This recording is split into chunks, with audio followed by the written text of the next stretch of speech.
역대하 30장 13절로 20절의 말씀, 제가 한 절, 성도님들이 한 절 읽으신 후에 마지막 절은 함께 읽도록 하겠습니다.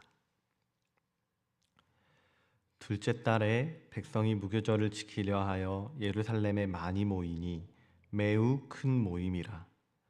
무리가 일어나 예루살렘에 있는 제단과 향단들을 모두 제거하여 기드론 시내에 던지고, 둘째 달 14째 날에 유월절 양을 잡으니 제사장과 레위 사람이 부끄러워하여 성결하게 하고 번제물을 가지고 여호와의 전에 이르러 규례대로 각각 자기들의 처소에 서고, 하나님의 사람 모세의 율법을 따라 제사장들이 레위 사람의 손에서 피를 받아 뿌리니라. 회중 가운데 많은 사람이 자신들을 성결하게 하지 못하였으므로 레위 사람들이 모든 부정한 사람을 위하여 유월절 양을 잡아 그들로 여호와 앞에서 성결하게 하였으나, 에브라임과 므낫세와 이사갈과 스불론의 많은 무리는 자기들을 깨끗하게 하지 아니하고 유월절 양을 먹어 기록한 규례를 어긴지라. 히스기야가 그들을 위하여 기도하여 이르되, 선하신 여호와여 사하옵소서. 결심하고 하나님 곧 그의 조상들의 하나님 여호와를 구하는 사람은 누구든지 비록 성소의 결례대로 스스로 깨끗하게 못하였을지라도 사하옵소서 하였더니 함께 읽습니다. 여호와께서 히스기야의 기도를 들으시고 백성을 고치셨더라. 아멘.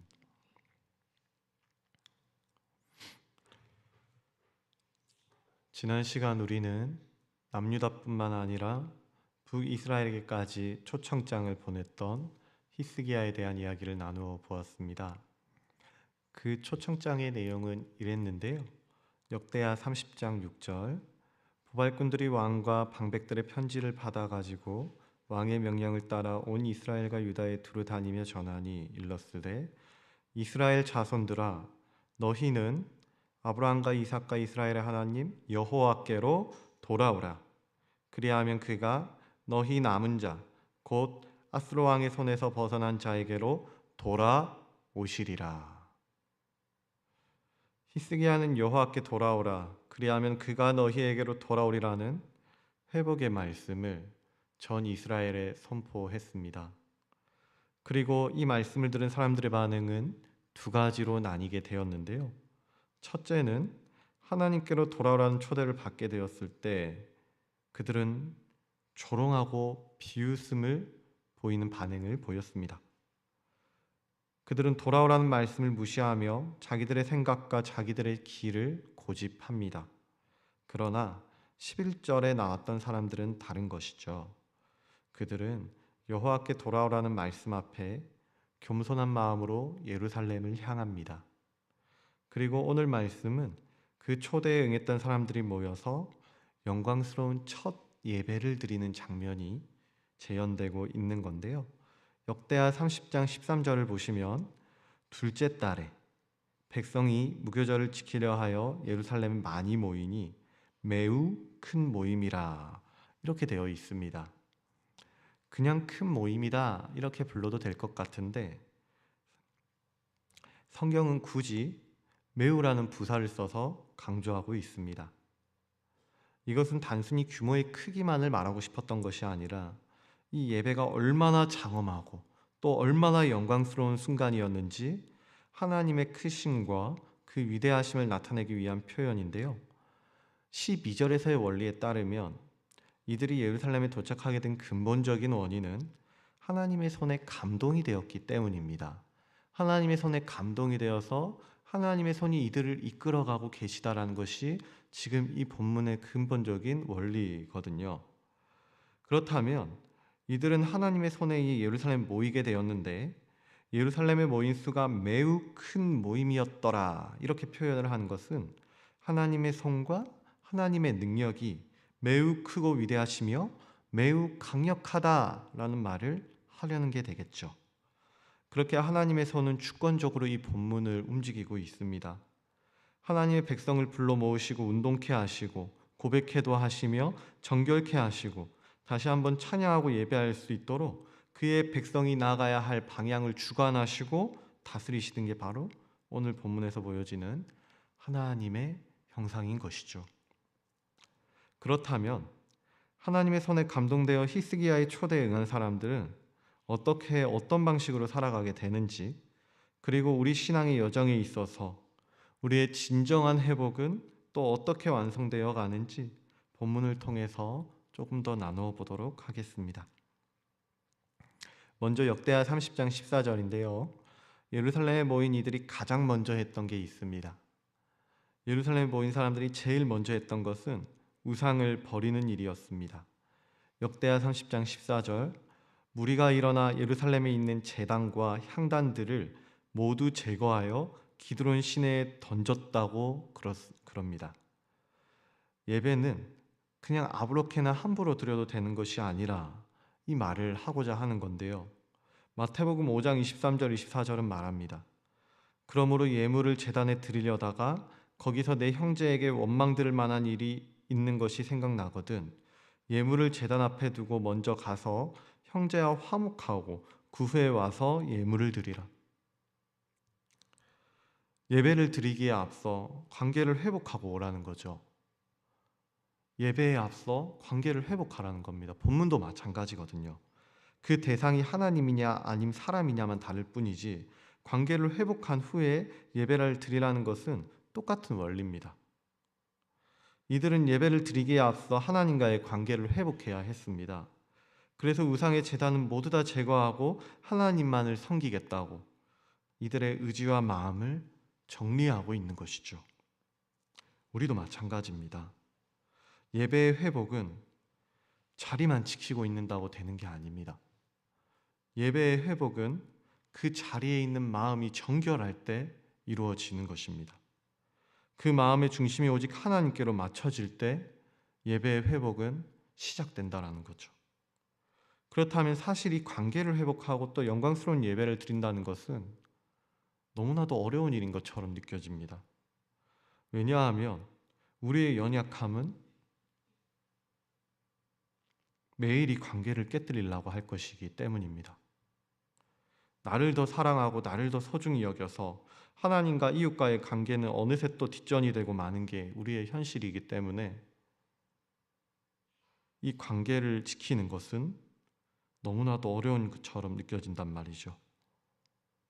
그런데 그럼에도 다행인 것은 뭐냐면은 이 다음을 보시면은 은혜가 있다는 것입니다. 역대하 30장 18절인데요. 에브라임과 므낫세와 이사갈과 스불론의 많은 무리는 자기들을 깨끗하게 하지 아니하고 유월절 양을 먹어서 기록한 규례를 어겼답니다. 그러면은 유월절 예배에 참여하지 못해야 되는 게 맞거든요. 그런데 히스기야가 그들을 위하여 기도하여 이르되 선하신 여호와여 사하옵소서 결심하고 하나님 곧 그의 조상들의 하나님 여호와를 구하는 사람은 누구든지 비록 성소의 결례대로 스스로 깨끗하게 못하였을지라도 사하옵소서 하였더니 20절 여호와께서 히스기야의 기도를 들으시고 백성을 고치셨더라. 아멘. 그렇습니다. 하나님께서는 긍휼을 베푸시고 자비를 베푸셔서 하나님의 손으로 감동케 하시고 하나님의 손으로 이끄신 하나님의 백성들, 자기의 백성들을 직접 고치시는 겁니다.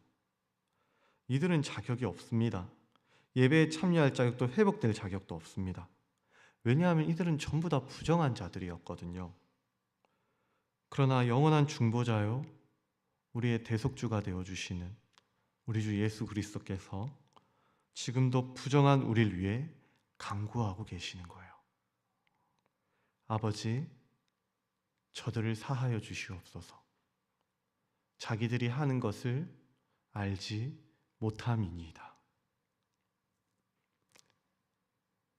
이 말씀이 우리에게 충격이 되고 감격이 되어야 합니다. 우리는 여전히 부족하고 여전히 연약합니다.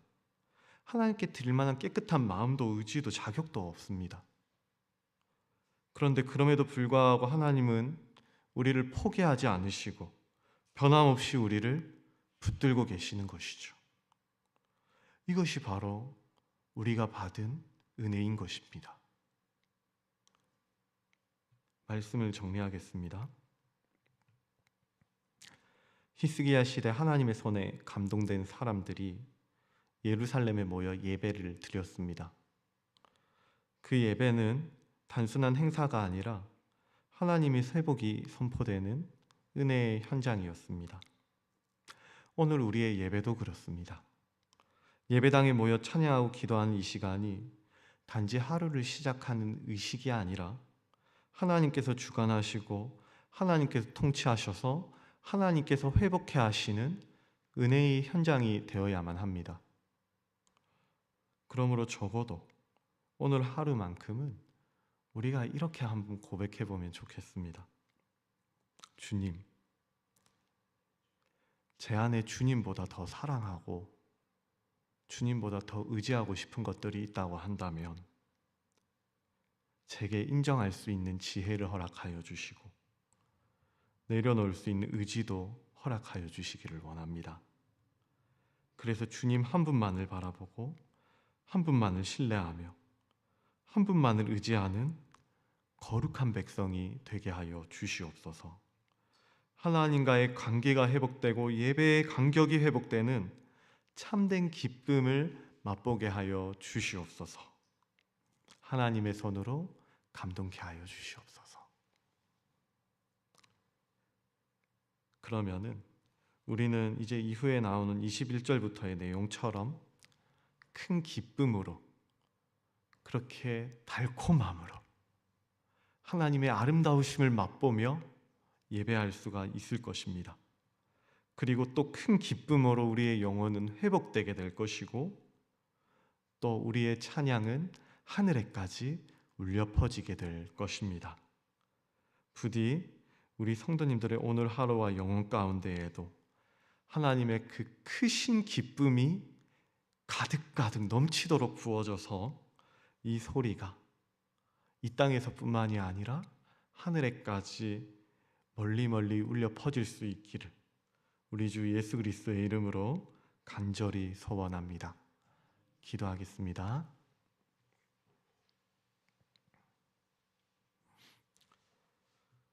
지극히 은혜로우시고 그 사랑이 너무나도 풍성하셔서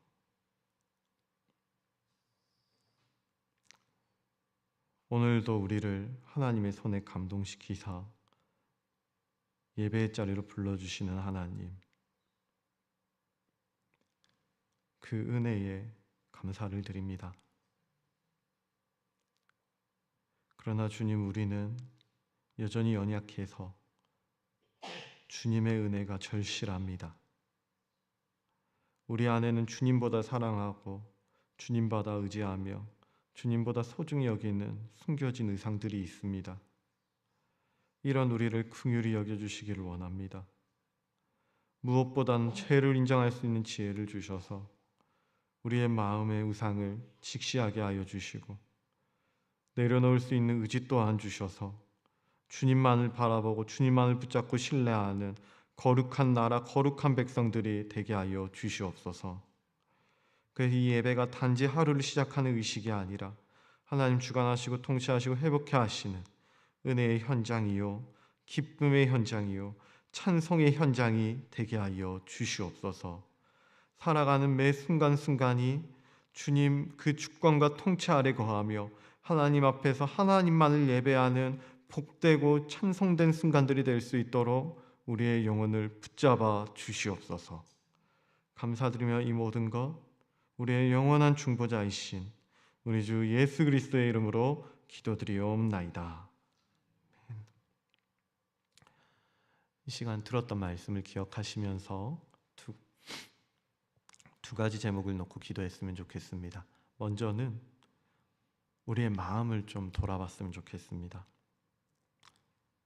내 마음 안에 있는 이 방에 혹시 주님보다 더 사랑했던 것들, 주님보다 더 의지했던 그러한 우상들이 있다고 한다면 내려놓을 수 있도록, 그리고 또 깨져 있는 관계가 있다 한다면 다시금 회복될 수 있도록 나의 마음과 나의 영혼을 주님의 영으로 감동시켜 주시옵소서.